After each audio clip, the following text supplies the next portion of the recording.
Welcome back to the channel. In today's video, we're going to be delving into potential first and second round draft prospects in the 2027 class at the running back position. So what we're going to do is take a look at 9 of those guys that I think are pretty likely to, at least potentially, they have a chance to get that draft capital this next season, and compare them to running backs that were drafted in the first round from 2023 through 2026, first or second round, I should say. And so what I've done is I've taken 7 very important metrics, in my opinion, for running backs coming out of college. And what I've done is I've gotten an average, minimum, and best or maximum score for each one of these stats so that we can kind of compare how these guys in the 27 class project, at least analytically, compared to other guys that have gotten the draft capital, right? So in this most recent class, we had Jeremiah Love and Jadarian Price. I will say Jadarian Price is definitely one of the lower end first round drafted running backs. I really think that the class strength said a lot about where some of these guys ended up getting drafted, in my opinion. Jeremiah Love, though, was an absolutely fantastic prospect. For instance, really the only area where he was less than average, let alone, minimum, was BMI, because he's just kind of tall, but doesn't really weigh that much. But with Jadarian Price, for instance, the yards per attempt didn't meet the average. The YAC per attempt in his best season. By the way, these are each one of these guys' best seasons. The missed tackles force per attempt didn't meet the average. The BMI didn't meet the average. The elusiveness rating didn't meet the average. Now, the rushing yards per game, I'm going to give him a pass because he was playing with Jeremiah Love, who is a really good running back prospect, potentially an elite one, right? In the receiving yards per game, now the issue with this is I would give him a pass to a degree, and I still do, to be fair, because he was playing with Jeremiah Love, who's a fantastic receiving back. But he was a distant third on the team in terms of receiving work. So that leads me to believe that there's probably a deficiency there. That doesn't mean he can't do it necessarily. But basically, he didn't meet the averages for anything. I think he was a little bit overdrafted, although I still think he was a second round talent, to be fair. So the next class, we had Ashton Jeanty, Amarian Hampton, Quinshon Judkins, and Travion Henderson, as well as RJ Harvey. 2025 was an absolutely legendary class from, a standpoint of Jeanty being an elite prospect, but also having, a wealth of first and second round talents, in my opinion. Somebody in particular that I thought was talented when I broke down the film, very physical and tough guy, but the stats, analytically at least, were not particularly great for Quinshon Judkins. His yards per attempt, and this was from his true freshman season, which was his best analytically. His yards per attempt weren't particularly great. His YAC per attempt wasn't particularly great, both below the average, and actually were the worst among all of these running back prospects that ended up getting first or second round draft capital. His missed tackles force per attempt was below average. Now, his BMI was over, and that was something I really liked. Strongly suggests you're going to be able to hold up a workload. His elusiveness rating was easily the worst. You could argue Jahmyr Gibbs, which is funny based on how awesome Jahmyr Gibbs is now. But his rushing yards per game did edge out the average at 120.5 as opposed to the average of 117.2 rather. But his receiving yards per game were not particularly great either, and he's not the best receiving back, but he's serviceable there. Then taking a look at 2024, this was a historically weak running back class. Jonathan Brooks, I think, would have been probably a high second round draft pick if it wasn't for tearing his ACL in his first and only season starting in college. But besides that, nobody was even drafted in the second round, and that's where Jonathan Brooks went. Going back to 2023, I thought that Bijan and Gibbs were absolutely fantastic prospects. Bijan Robinson on the level of potentially being generational, in my opinion. And I don't really throw around the term of a generational prospect around that often. He's just so smooth and so good at everything he does. But interestingly enough, Jahmyr Gibbs, who I thought looked explosive, had the receiving profile, had the long speed and the elusiveness. When you took a look at the film, analytically, he was not particularly great. He started out at Georgia Tech and then in his junior season transferred to Alabama. But his 6.1 yards per attempt were below the average. His 3.4 YAC per attempt was the lowest among any of these players. His missed tackles forced per attempt of 0.24 was also lowest among the sample size, which is crazy given how great he is at that now. His 29.4 BMI was slightly below the average as well. His elusiveness rating, which once again is crazy to me, but this was from his best season, barely beats the minimum set by Quinshon Judkins. His rushing yards per game is 77.2. We're not the lowest in the sample size. That would be Jadarian Price, and to be fair to Price, he was working behind Love. But his receiving profile was absolutely fantastic. His 37 receiving yards per game were easily the best in the sample size. So that's kind of a general idea. You can take a look at the averages, the maximums, and the minimums here, and we're going to be comparing this for the 2027 rookie prospects as well. Now, taking a look here, what I've done is I've made a chart of whether these running back prospects met the minimum thresholds for being a first or second round running back out of all the running backs selected once again in the first and second round from 2023 to 2026, and whether those minimum thresholds were met before their final year, then whether the average thresholds were met before their final year in college, as well as were the average thresholds met after their final collegiate season, right? And I also have the chart of what those averages were. Now, taking a look at were the minimum thresholds met before the final year? Somebody like Jeremiah Love, all 7. Same with Ashton Jeanty. Same with Travion Henderson. Same with RJ Harvey, funnily enough. Bijan Robinson doesn't surprise me in the least. And Zach Charbonnet, who I thought was a decent running back prospect as well. Players like Omarion Hampton was the only one with 6. Quinshon Judkins and Jahmyr Gibbs each had 5. And then Jadarian Price was the lowest among these with only 4. But once again, he was playing with Jeremiah Love, so I can kind of, to a degree, give him some slack on, the yards per game metrics. But the efficiency metrics with lower volume really should have been easier for him to achieve in all reality. Were the average thresholds met before the final season? Now, this is where it's interesting, right? A lot of times these running backs have their significantly best year in their final collegiate season, right? So that's another thing where if you watch the quarterbacks video that I made this past week, there's a lot of reason to believe that the running back class, just like the quarterback class, is going to look a lot better. Because if you see, the best here was Ashton Jeanty with 5 met. Then you have Jeremiah Love with 4. But besides that, Judkins, Henderson, Harvey each had 3. Bijan, to be fair, also had 4, just like Jeremiah Love. But Price, Gibbs, and Charbonnet only had 1 apiece. Now, where the average thresholds met after their final collegiate season, this is where you'll see a lot of drastic improvement for at least a lot of these players. With Jeremiah Love, he went from 4 to 5. Price stayed at 1, kind of makes sense. Jeanty went from 5 to 7. I loved Jeanty coming out as a prospect. Hampton went from 2 to 4. We like that. Judkins and Henderson each stayed at 3. Now, they kind of worked in a timeshare at Ohio State in their junior seasons. It was Henderson's senior season, but this in 2024 at least. So that kind of makes sense why some of those metrics, maybe the yards per game, wouldn't have been exceeded for them. RJ Harvey went from 3 to 4. Bijan Robinson went from 4 to 6. Gibbs went from 1 to 1, so no change there, which analytically it's just so crazy how much better he is at the NFL level, even though I thought he looked like a good running back prospect, although I was a bit surprised to see him go 12th overall, but I don't think the Lions are regretting that draft decision in any way, shape, or form. And then somebody like Zach Charbonnet went from 1 to 5, so massive increase for him. Now, taking a look at 2027 potential first and second round running back prospects. Now, like I said, with some of these guys, I think, with somebody like Nate Frazier, I'm hoping to see a little bit of an improvement, a relatively significant improvement if I think he's probably going to end up being, a second round pick. But I do think there's hope. But there are a couple of players that I think are really strong prospects. My favorite in this class so far is Isaac Brown. He reminds me a good bit of Devon Achane.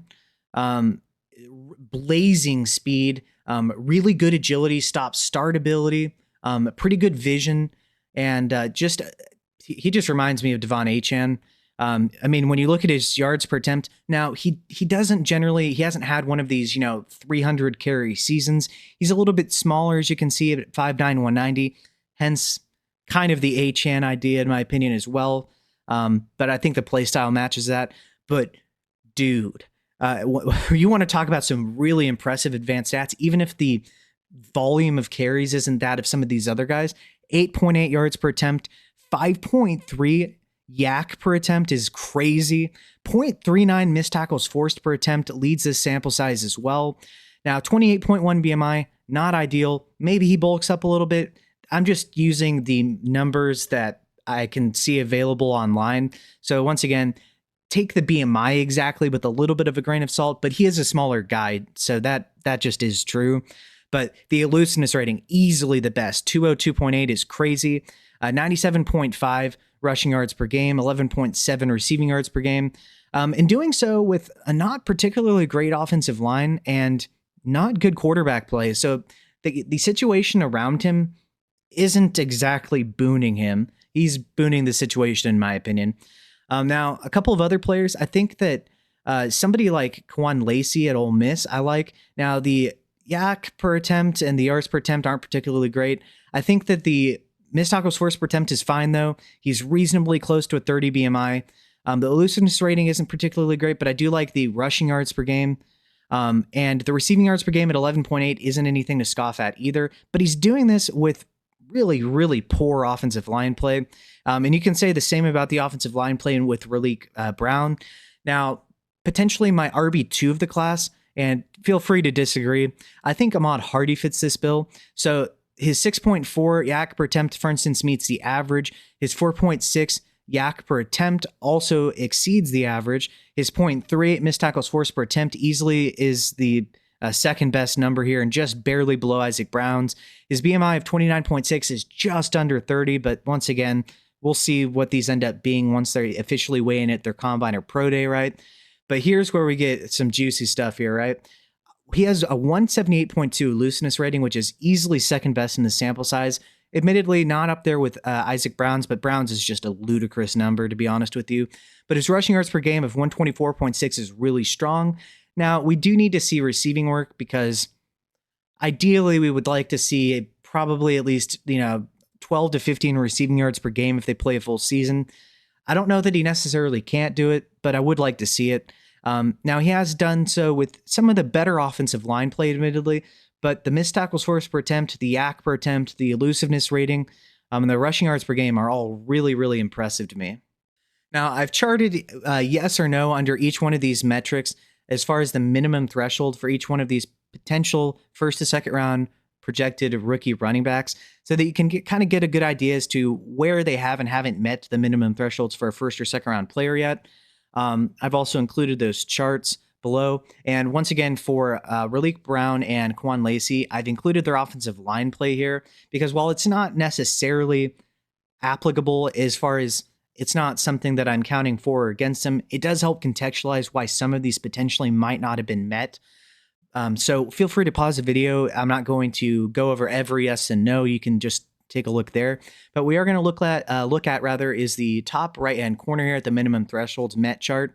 Once again, this is before their final season. So players that have 6, it's a lot. Bob, Brown, Raleek Brown as well, besides Isaac Brown, Hardy and Smothers all have 6 met. Somebody like Quan Lacey and LJ Martin, they have 5. And then Justice Haynes and Nate Frazier each have 4. So a pretty strong class as far as at least meeting the minimum thresholds for being a first or second round pick. And they still have a year to get better. And I want to give a special shout out to my Patreon members. Thank you to Big Hunt, SP, Mage Jack, Infamy MTG, AOYOB, The Dawn, Any Buckeye, Nomad Scott, and British Gremlin. Thank you guys for your support. If you would be so kind and would like to help support the channel, you'll get access to a private Discord where we have real life football chats, fantasy football chats, and then a trades chat room as well. I'll give you specific team building advice, based on your specific league settings, optimal rosters based on the specific point scoring, the specific lineup settings as far as how many running backs, flexes, etc., whether it's super flex or 1 QB. We'll talk over the strengths and potential areas of improvement of your individual teams as well. Whether that be for redraft, dynasty, teams that are already established in dynasty. And you'll also have the ability to get access to videos a day early and the ability to suggest videos in which you would like to see. So if you'd like to become part of a growing and close-knit community, feel free to join. If not, thank you for your support via watching these videos, potentially leaving a like and a comment below. I really appreciate it. With that being said, let's get back to the video. Now, taking a look at as to whether the average thresholds have been met yet. Once again, remember that the average thresholds there weren't a ton of high scores from these first and second round drafted running backs before their final collegiate season played. So take that with a grain of salt before you see some of these numbers here on the top right and potentially panic. Once again, just like the quarterbacks, a lot of these times their best season is their final season, hence why they would choose to elect to leave for the draft. So you can once again pause the video if you want to take a look at the yes and no's in the middle and the bottom and the averages. We're going to take a look at the right top hand portion of the screen. So are the average thresholds met with a year to go? With Nate Frazier, the answer is none of them, as well as with LJ Martin and Quan Lacey. Players with 1 are Baugh, Raleek Brown, and Hollywood Smothers. Then we have 2 for Justice Haynes, 4 for Isaac Brown, and 5 for Ahmad Hardy. Now, taking a look at the comparisons from previous first and second round drafted running backs to this class with the year to go. Now, you'll see that, sure, none of these guys have all 7 of these met as far as the min thresholds. If you look at the top left-hand portion and top right-hand portion at the previously drafted running backs on the left and potential first and second round running backs on the right. But, you know, like, for instance, Jadarian Price got the draft capital. Quinshon Judkins did as well. And Jahmyr Gibbs, who surprisingly wasn't that great analytically. But to be fair, a lot of these guys before their final season have had 7. But once again, 5 guys have 6, 2 have 5, and 2 have 4 for the minimum thresholds met in this upcoming class. And so it's kind of like what I'd like to conclude to a degree is there isn't necessarily a Jeremiah Love in this class with what we know right now, or an Ashton Jeanty or Bijan Robinson, but there's a lot of really solid prospects, and just the volume of potential prospects really makes it a lot safer and probably have more depth. Especially, we're going to take a look at the wide receivers. It's insane.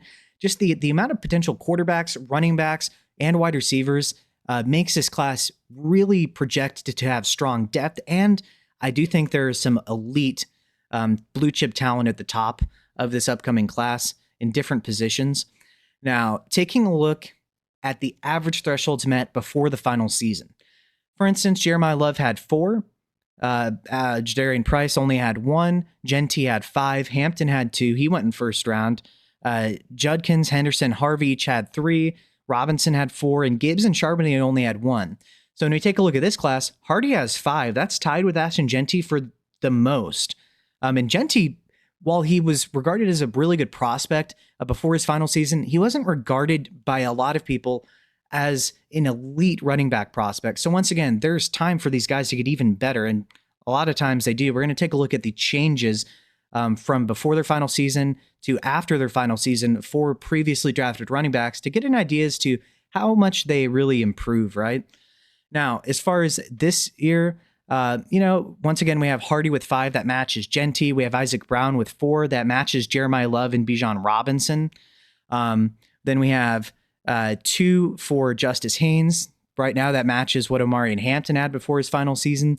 Then a couple guys with 1 like Baugh, Raleek Brown, and Hollywood Smothers that match where Charbonnet, Gibbs, and Jadarian Price were. And then admittedly, Nate Frazier and LJ Martin, as well as Quan Lacey with 0.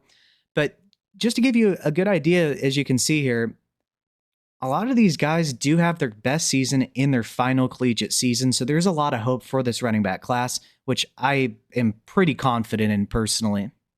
Now, what we're going to do is we're going to take a look at first and second round running backs that ended up being drafted from 2023 through 2026 and where they were in terms of meeting the minimum thresholds after their final season.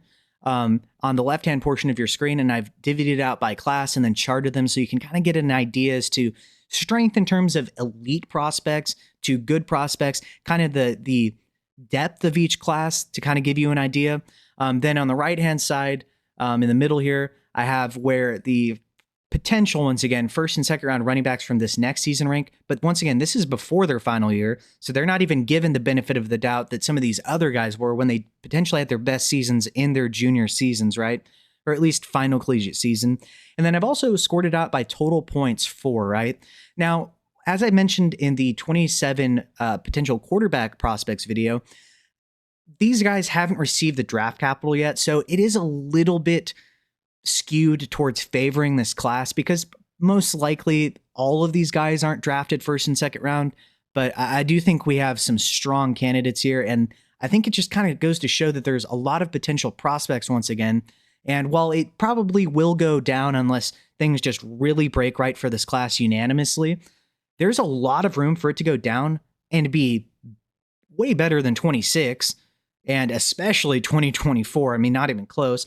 Probably better than 2023 collectively in terms of points scored, in my opinion, but might not reach 2025 because that truly was a fantastic running back class. Now, taking a look at the top left-hand portion of your screen, in 2026, we had Love with the perfect 7 and Price with 4. In 2025, in what was a fantastic class, we had Genty, Henderson, and Harvey, each with 7, Hampton with 6, and Judkins with 5. In 2024, none. And then in 2023, we had Bijan Robinson and Zach Charbonnet with 7, and then Jahmyr Gibbs with 1. So all I'm going to say here is there is a lot of projected depth in this class, and the potential for some breakouts that really could make this class look amazing, specifically at the running back position, not even accounting for how many potential quarterbacks there are, as well as wide receivers. And the wide receivers, you're going to be excited to look at that video because it looks really good. Now, we're going to be comparing here the first and second round officially drafted running backs from 2023 through 2026 and whether they met the average threshold before their final season to whether the 2027 projected first or second round running backs have met these thresholds before their final season as well, right? So this kind of gives you an idea of how strong classes are relative to each other, at least taking a look a year out. For 2026, we had Love at 4, Price at 1. In 2025, we had Genty at 5, Judkins, Henderson, and Harvey at 3, and Hampton at 2. In 2024, we had nobody. In 2023, we had Bijan Robinson at 4, and then Gibbs and Charbonnet at 1 apiece. If we take a look at this class, Hardy has 5. That matches Genty and just Genty as far as being the most met. Isaac Brown is at 4. That's right in line with Jeremiah Love, slightly below Genty, and right on par with Bijan Robinson, even though I don't think he's as good of a running back prospect, to be fair. Then we have Haynes at 2. That matches Hampton, who had 2, better than Price, better than Gibbs and Charbonnet. And then we have Baugh, Brown, and Smothers, each at 1. That matches Gibbs and Charbonnet, but is as well as Jadarian Price, but is underneath the likes of everybody else.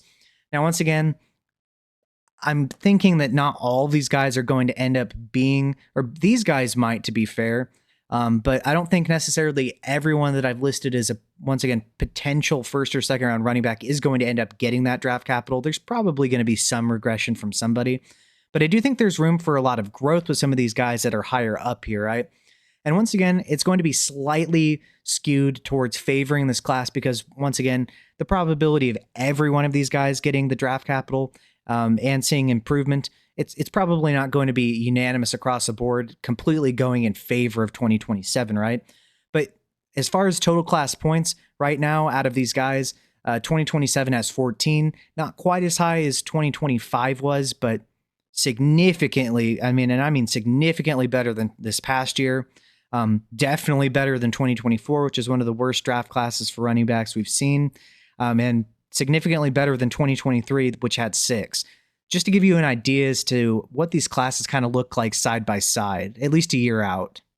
Now, we're going to take a look at historical increases in thresholds met as far as were the average thresholds met before their final year to were the average thresholds met for being a first or second round running back that ended up getting that draft capital after their final season. And so what you're going to see here is that a lot of these guys did see an increase. And if you remember, some of these running back prospects already have a solid amount of the average thresholds met. So there's the potential for some really good looking prospects coming up this next season. We saw Jeremiah Love go from 4 to 5. That's +1. 5 is a pretty strong number. Jadarian Price stayed at 1. Once again, I thought he was one of the lower end prospects, especially that ended up being first round draft capital. Genty went from 5 to 7. That's a change of 2 to ended up getting a maximum score. Hampton went from 2 to 4. Went from being potentially not the best prospect to being a first round drafted, even if it was late first drafted running back. So a change of 2, going from 2 to 4 for him. Judkins and Henderson each stayed at 3. They kind of split a backfield to help contextualize that. I think if they've stayed in their own backfields or in at least a decent situation, we would have seen some growth there, but they kind of cannibalized each other. Harvey went from 3 to 4. That's +1. Jonathan Brooks, he didn't start and get enough volume to really be mentioned here. If you didn't receive at least 100 carries in a season, I'm just not going to count that due to lack of volume. So not really fair to him, but nonetheless. Bijan went from 4 to 6. That's an increase of only 2, so it doesn't sound that great. But going from a high number to begin with at 4 and getting to 6 is fantastic. Gibbs stayed at 1, so once again, he's one of the guys that where the analytics were just not great, but the tape looked great. He got the draft capital, and he's improved magically and astronomically at the NFL level. Then we had Charbonnet, for instance. He went from 1 to 5, so that's the biggest change here, going from 1 to 5, that's +4. Now, taking a look at 2023 through 2026, round 1 to 2 running back hit rates here. So once again, we have everybody from 2023 through 2026. Among this total group, there were 16 total seasons played between all of them. 7 of these individual seasons ended up being RB1 finishes, and 3 ended up being RB2 finishes, for a total of 43.75% of the complete seasons being RB1 seasons. That's a really good number, but only 18.75 being RB2 seasons out of the total amount of seasons played. Now, collectively, when you include RB1 and RB2 seasons, out of the total of 16 seasons played, 62.5% of them ended up being RB1 or RB2 seasons. Not as high of a hit rate as I would have thought, honestly. Comparing this to quarterbacks drafted in the same amount of time, there were 23 quarterback seasons total from first round played quarterbacks, or drafted rather. 6 of them were QB1 finishes, 9 were QB2 finishes. So as far as QB1 total seasons, 26.09% of them were QB1 finishes, compared to running backs where 43.75% of them were RB1 seasons. So that skews heavily in terms of high-end production towards the running back position as opposed to the quarterback position. But quarterback 2 seasons were 39.13% of all seasons, and RB2 seasons were 18.75%. So a little bit higher of a floor for these quarterbacks than running backs. But when we take a look at the percentage of total seasons as a QB1 or 2, we were at 65.22%. And for percentage of total seasons as an RB1 or 2, we were at 62.5. So roughly just slightly less than a 3-point difference here in favor of the quarterbacks. So you could it is a relatively small sample size, I guess, but based on this, quarterbacks do appear to be a little bit safer as far as giving you at least a QB1 or 2 finish. But running backs do tend to give you a higher likelihood of getting a high-end finish from them compared to quarterbacks. And so what are your thoughts on the 2027 running back class as far as what you think it'll end up looking like? Do you like the depth? Do you think somebody's going to break out, potentially multiple people, and become one of these Ashton Genties where they were a good running back prospect for sure before their final season, but they absolutely made the leap, and he did for sure with over 2,000 rushing yards in his final season at Boise State. But, you know, in my subjective opinion, I think this class isn't quite on the level of where I thought 2025 was as far as prospect strength, but I do think that it provides similarities and that there's still a year to break out. So I think that we'll probably get a serious breakout, hopefully from Isaac Brown, who is once again my favorite running back prospect in this class, just because of the potential upside to be like Devon Achane, in my opinion.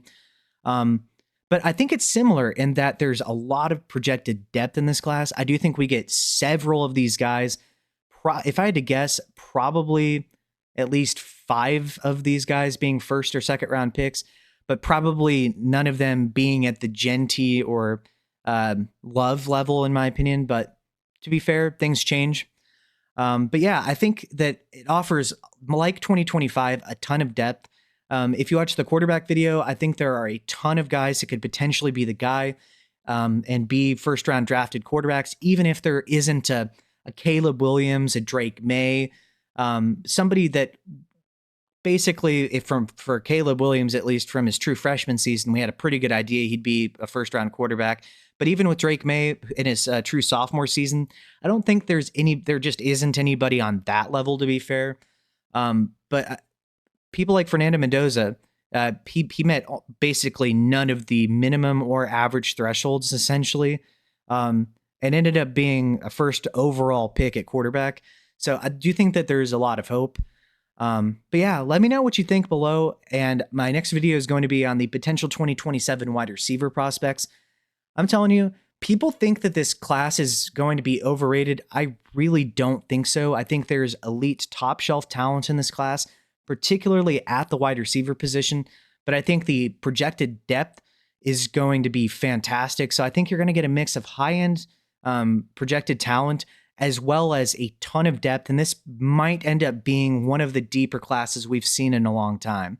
But let me know what you think below. Once again, thank you to my Patreon members. Without your support, this wouldn't be possible. If you would like to join, I'm going to leave the link in the description. If you cannot afford to, do not wish to, if you could just like the video, subscribe to the channel, leave a comment below, I'd really appreciate it. With all that being said, thanks guys, and have a good day.